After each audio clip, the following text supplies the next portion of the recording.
Cathie Wood has issued a warning that China could be pushing the commodities market toward the brink of collapse. China has been one of the biggest drivers of worldwide economic growth of the last decade. But while many believe that runaway money printing by the Federal Reserve and rising wages could signal the start of massive inflation, Cathie Wood thinks that what China is doing right now could signal the start of a worldwide deflationary spiral. I think China is playing with fire on this particular topic. You know, this is the lifeblood of their economy, and we're seeing signs of fraying at the edges. So in this video, we're going to look into what exactly China is doing that has Cathie Wood worried, talk about what a large commodity price drop could mean for the world, and get into how this could directly affect the stock market and the economy as a whole. So China has been in the midst of a real estate boom for the last decade, completing construction on 88 buildings over 650 feet in 2018 alone. This has been driven by massive growth in their city populations, as many have moved from the more rural areas of the country and into China's megacities. But with that growth came a massive rise in inequality in China. The rich real estate owners got richer while everyone else got left behind. There are people in China living in incredibly luxurious penthouses with multiple condos, and there are others barely getting by. This has been driven mainly by rampant speculation on housing prices in the country. But unlike in, say, the US, where real estate is just one of many assets that most people own, in China, people basically use their homes as a giant piggy bank. According to estimates from Moody's, 70 to 80% of Chinese assets are tied to real estate. And this is where we get into the first issue with China, which Cathie Wood says is starting to look like Japan in 1989. We're looking at China today much like we were looking at Japan in 1989. So in 1989, Japan was at the peak of its real estate boom. And the world largely thought, wow, there's no stopping Japan. Japan's going to become the largest economy in the world. And of course, that didn't happen. Japan's boom, real estate boom, was destined to unravel. And unravel it did. Japan's real estate bubble was so large in the 80s that at one point the Emperor's Palace in Tokyo was worth more than all the real estate in the state of California. This massive bubble finally burst in 1992, and their economy slid into a state of steady decline and stagnation for the next decade. In fact, the Nikkei today, which is a Tokyo-based index, is still trading well under its peak 30 years ago, at 30,000 today versus over 40,000 in 1989.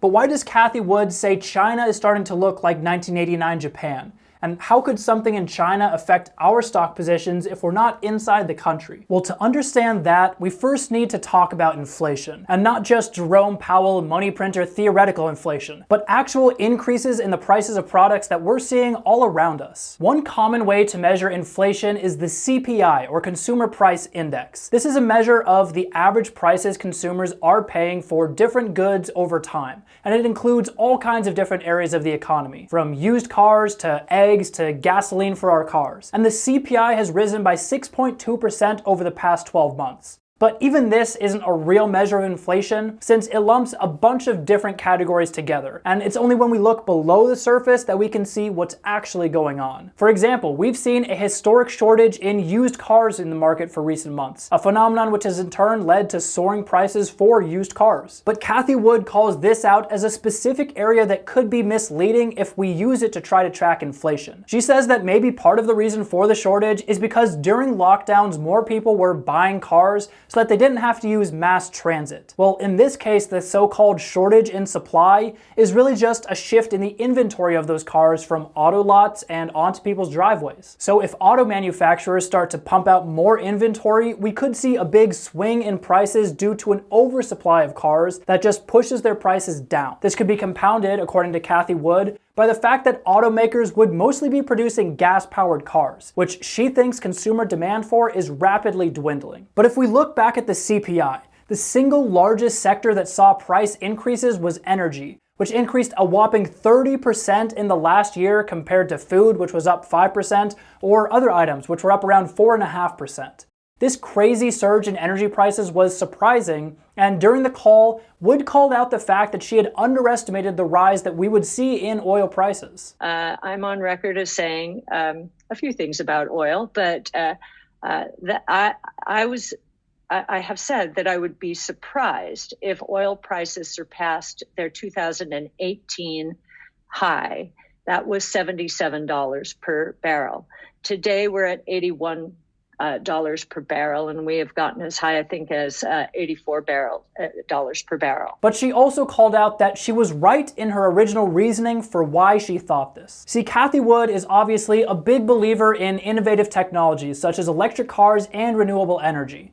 And she foresees oil becoming less and less essential as that form of energy is slowly replaced by renewables. But the cause of oil prices rising wasn't something that she expected, and it wasn't being directly controlled by consumers at all. The real cause of the rise in oil prices was from the actual companies who were producing the oil. See, while many may think of oil companies as these giant monoliths that can't be controlled or reasoned with, all publicly traded companies are ultimately responsible to their shareholders. And the largest shareholders in many companies are pensions, endowments, large pools of money that have goals for the environment and social good. These ESG objectives require them to not put too much money into oil company stocks. And so some companies are starting to shift from fossil fuels toward renewables. This means there is less ability for the supply to bounce back quickly, causing prices to rise. But when we're talking oil prices, there's always the 10,000-pound gorilla we have to consider: OPEC. OPEC has been very stingy with releasing their supplies of oil, intentionally keeping the price down. This is despite Joe Biden directly asking OPEC to increase their production,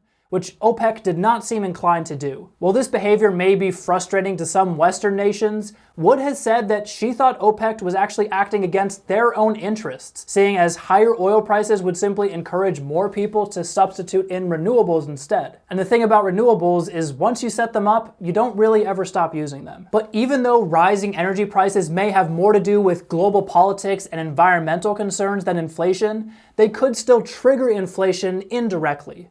One of the prices almost anyone with a car knows is the current price of gasoline. So when that price goes up, it can get into inflation psychology for people. And if enough people think inflation is going to happen, it can become a self-fulfilling prophecy. But even outside of the CPI, we're seeing some signs that inflation could be coming, specifically with wages. Now, Cathie Wood has a simple metric for measuring inflation when it comes to wages. If productivity rises more than wages, we are seeing a deflationary effect, because workers produce more products for the same cost.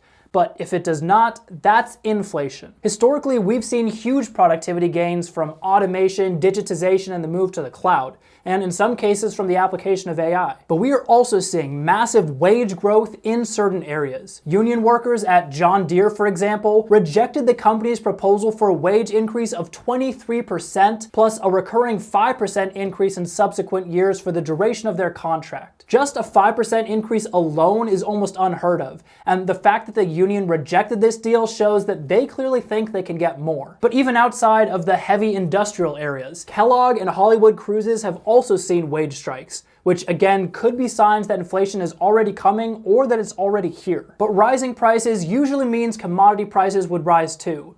So why is Cathie saying that China could crash the commodity market prices? Well, like I mentioned earlier, China has seen growing levels of economic inequality driven in large part by their real estate sector. And the president of China seems to agree with Cathie that the sector is in bubble territory. But this has led to him making what seems like an insane decision. He wants to pop the bubble. China operates in a very state-centric model, and they have taken the incredibly strong-handed approach of apparently willingly pushing real estate to the brink of collapse in the country. Traditionally, China would control an industry by squeezing demand, which they are doing by putting a mess of restrictions on property purchases in large cities. So, for example, in Beijing, married couples are only allowed to own 2 homes now. But also with real estate, Chinese authorities are trying something different, and also putting pressures on the supply by limiting how much real estate developers can borrow, what they call the 3 red lines policy. But with real estate being the single most important part of consumer savings,